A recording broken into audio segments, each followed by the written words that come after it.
All right, let's take a look at our straw poll. So Wildmount seems to win here. All right, so Wildmount wins. So I get to talk about my first impressions of Wildmount, either mine or Brib's. So that's what we'll talk about here.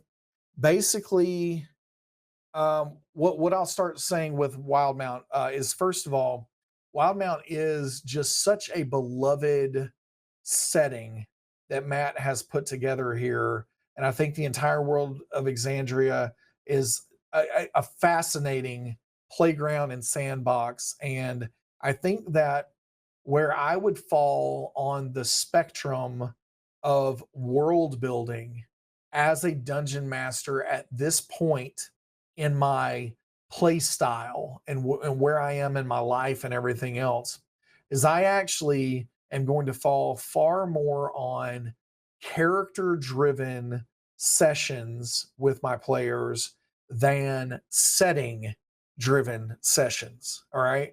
And so I will, I promise I'm coming back to Wildmount with this. I think that in my games today, everything is starting to become so character driven that the setting is very, very secondary. So wherever this is happening to these characters isn't the focal point of what's going on with the characters themselves. And so I think that when I was a decade ago, and there are a variety of factors that go into this, and I am sure that one of those factors is time, for instance. But I was the person that was going to, 10 years ago, I was going to do a long, drawn out bit of world building that was going to end up being this really, really intense, in depth dive into a world. And it's more like the world is happening to the characters instead of the other way around. I'm not actually advocating that either one of those approaches is better or worse. Like that, I don't want to necessarily say that here. I do think that whatever is going to pull the characters, the players in and help facilitate them enjoying the game and having fun is the route that you need to go with your group 100% of the time. But I can say that, my styles and preferences have changed over time. So, for instance, whether I'm running a game in the Forgotten Realms right now, or I'm running a game in a homebrew world that I create, or whether I'm running a world in our Earth or whatever else, a lot of the time in my games, you might not even realize that you're in those worlds because whatever's happening is going to be made up and created by myself and the players at the table. And I'm not going to be beholden to what Elminster did over here in, the year of the Dale Reckoning, whatever. Like I'm not going to be beholden to that because I'm going to go wherever the characters are leading in that story.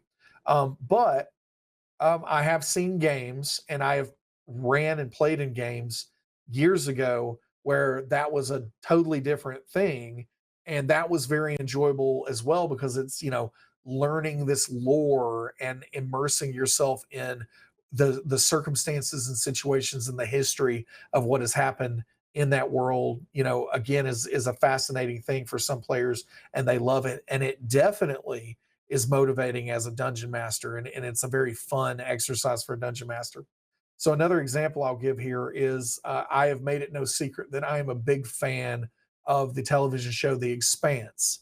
And I would argue a lot of people don't know this, but The Expanse kind of came from, at least originally, a science fiction based role playing game. And so in the first season, we'll just take the television show for now. In the first season of The Expanse, you're going to see, in my opinion, some hot and heavy world building going on.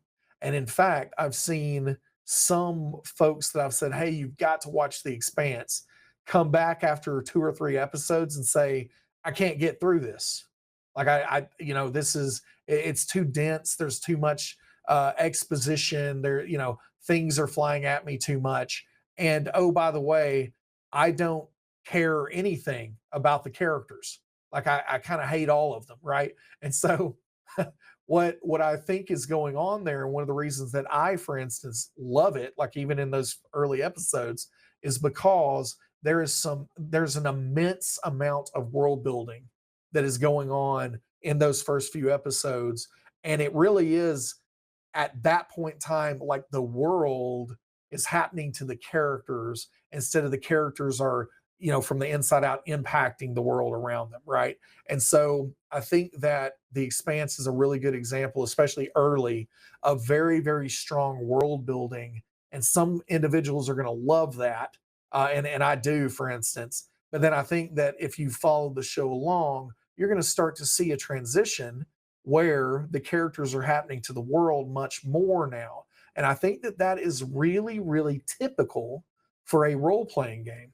A lot of times, a dungeon master will come in and work really, really hard to establish the world, which is kind of a big part of the dungeon master's job, right? And so really, really intense into the world.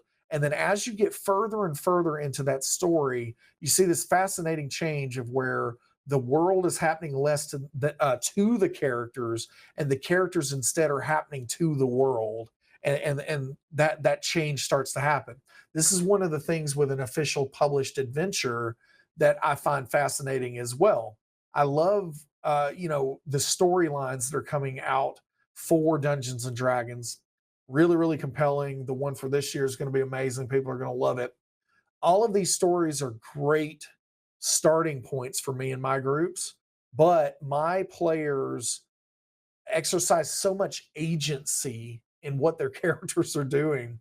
And I allow that as a dungeon master because it's how we find our fun, that I can set up a world. The first few chapters of Tomb of Annihilation is a great example of this. It really creates a really great picture of Chult, right? But pretty much after that, any of the later chapters of any of these adventures is almost meaningless for me as a dungeon master. I could try my best to use bits and elements of that, but most of the time my players have started happening to the world so much by some of the later parts of these adventures that it's very hard to reconcile without being really heavy-handed and on the rails, that they have to come back to whatever the hook is for the rest of that plot. This is perfectly fine for me as a dungeon master, and it creates really, really a lot of excitement around my table. So I promised I was getting back to Wildmount, and here I am. What I think is fascinating about Wildmount is that I think it's one of it probably is the best example that we all can see anyway. There may be somebody that's doing something super killer in their basement with their friends that we're never going to see. But of what we can see with streaming, Wildmount is this picture of really, really intense and creative and interesting world building that then is meeting an interesting group of players, very importantly, that have a lot of history and charisma and familiarity with one another, but who have then created very interesting, engaging characters. And so I think that when this intersection of that kind of creativity and world building, and then that kind of creativity and agency as players hit, it is a really, really fascinating result. And there's a reason that Critical Role is as popular as it is. There is a reason that Amazon is paying a lot of money to literally animate their first campaign, right? Like there are reasons for these things, and I think that so much of the root cause of that is just impeccable world building meeting impeccable role players and interesting characters. And so my impression of Wildmount is heavily informed by what I already know for what Matt has built, and then what the players on the cast have participated in that. And so I clearly have a high degree of affinity for that world, and think that it's incredible, and it's a wonderful, wonderful sandbox. Now, the last part of the question is thinking about Briv and what his reaction is. And the truth is, for Briv does not like that world at all, because he's already experienced, some mild racism. He's already experienced, being attacked without provocation. He's already experienced, what seems like a whole lot of injustice just in a single episode of the stream, right? And so Briv, so far, is not a fan at all of Wildmount, and we will see how that plays out over the course of this season. All right, pop talk over with. All right, then we're going to get to questions. Let's see what we got. Dersies, are there any plans for a VTT from Beyond or more integration with existing VTTs? We definitely plan to release what we are calling a virtual game space, or VGS, instead of VTT. We're not just trying to be difficult by calling it something else. We really do think that what we are going to end up with will be next generation from what is currently available for virtual tabletops out there. And so yes, very, very much so planning to do this. You will see the first steps of our foray into virtualization when we introduce dice rolling this year. But yes, it is in the cards, and we are marching toward that outcome.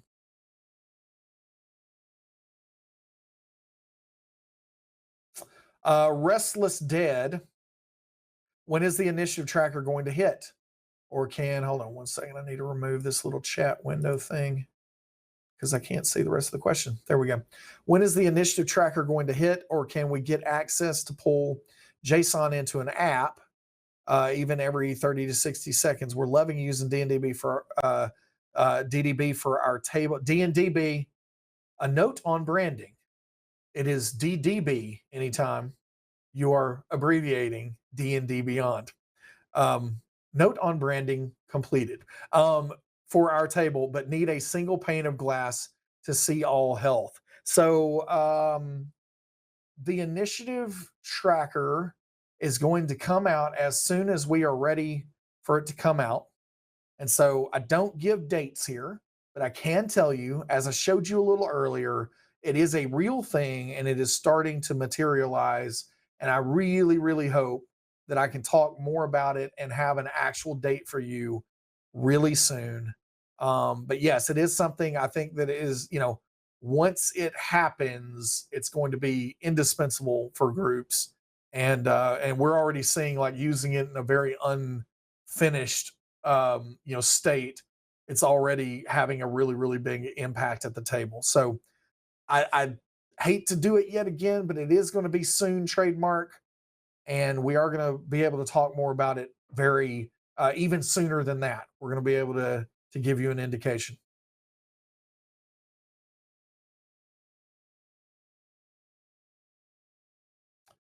Young Prince of Twitch. Young Prince of Twitch. Your Majesty. What is the best way to report typos, bugs, etc. to article entries, or how items work in the character sheet? I believe that I am actually going to let our moderators maybe answer that one, because I want to make sure it is either going to be like there's a feedback channel in Discord for sure. And so I'd like for them to maybe key you in on exactly where that is. We also have our forums, which is a great place to do this. So maybe they can catch up with me here after the delay, and they can paste some links to lead you in the right place. But we definitely can receive those in either of the places. And then our content management team is often, once they're aware of these things, often very quick to address anything like that.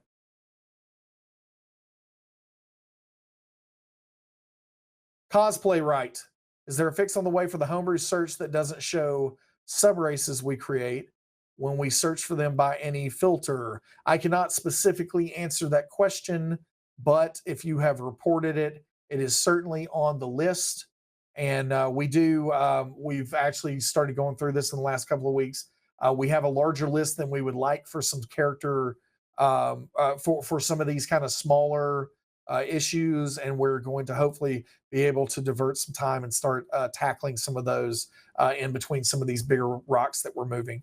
But yeah, I can't give you a specific answer on that one thing, but if it's been reported, it's definitely on our list.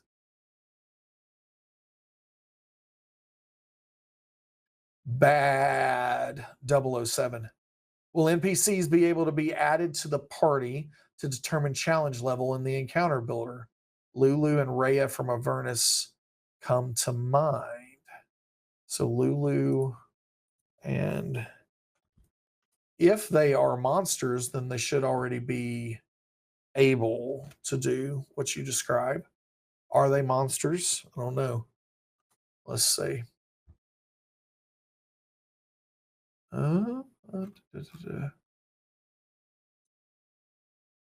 Oh, I see what you're saying now. Okay. So you're saying it from the standpoint of adding them to the party is what you're talking about.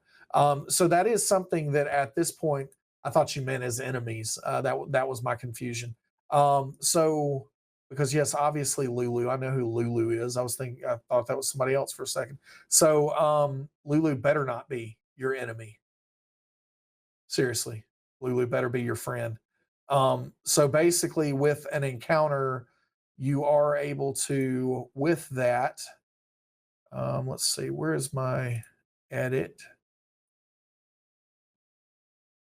Yeah, so you can essentially simulate this by within the encounter builder. You can, when you're editing that encounter, you can manage characters and you can add characters as needed here. And the truth is, for anything like that, you as the dungeon master are going to have to take the guess there, because there are no formal guidelines to really determine that challenge rating until we get to something like a monster builder one of these days. All right, what else we got?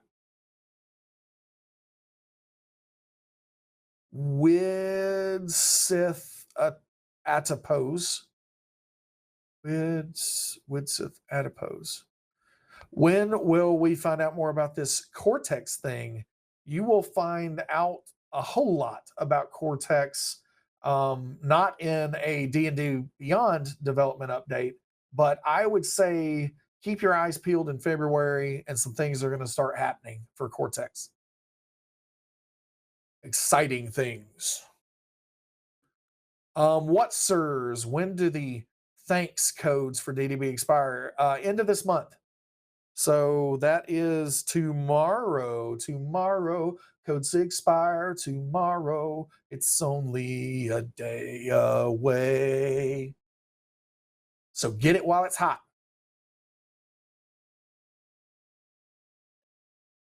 The _ T-Boyce. How are you planning to handle the shift in stats and balance for the Blood Hunter now that Matthew Mercer has changed it from a whiz-based spellcaster to int-based? How are you planning to handle the shift in stats and balance for... I don't know if I fully understand the question. Because like if you're talking from a gameplay perspective, we aren't handling anything there. But if you're talking about from a system perspective, which I would assume that's what you're doing, it's just what we are going to do is we're going to end up creating a separate second class and then treating the original Blood Hunter, because Matt has requested that anyone who wants to continue to use their wisdom-based Blood Hunter older version, they can still do so as long as they don't remove that class from that character. So if you have existing Blood Hunter characters, you can continue to play with the wisdom-based class until your heart's content for that, because we will archive that old version, but it will still exist. And basically what it comes down to is if you want to use that old version with wisdom, you need to create that character within this 2 week period where the charity event is going on, because then once we release the new version, any new characters or new multi-classing or anything like that will use the new version of it. But we will be the way we're handling it is just creating a separate newer class that will supersede the old one. Hopefully that answered your question. If not, feel free to send a follow-up. From Manic 2K, would you guys consider a log of gold spending kind of like a ledger? I definitely am a fan of a log of gold. So if any of you have logs of gold, send them my way immediately. That was really, really bad. And it was hard for me to even do that. I'm sorry to everyone out there. I apologize. Personally apologize to each of you. So a ledger, yeah, that is something that I think we would absolutely get into if we if and when we get into the inventory management enhancements. If we are able to add those stores that I've whispered about a little bit, and gold spending becomes a real thing, then a history of what you spent is definitely something that we would want to include in that kind of a feature.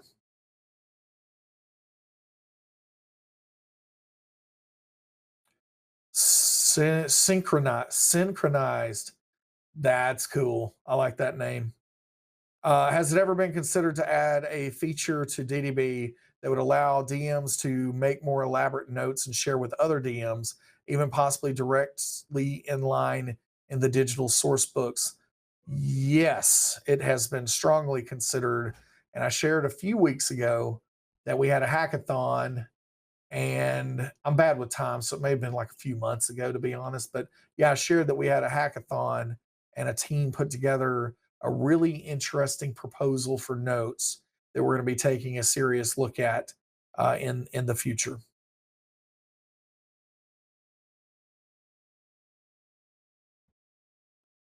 Oh, we're at the end of time almost. Couple more questions, maybe. Valentine 9K, is that a dolphin fish? Mahi mahi on your hat. Yes.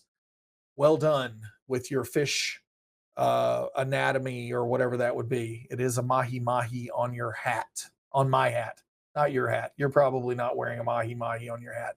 One more question.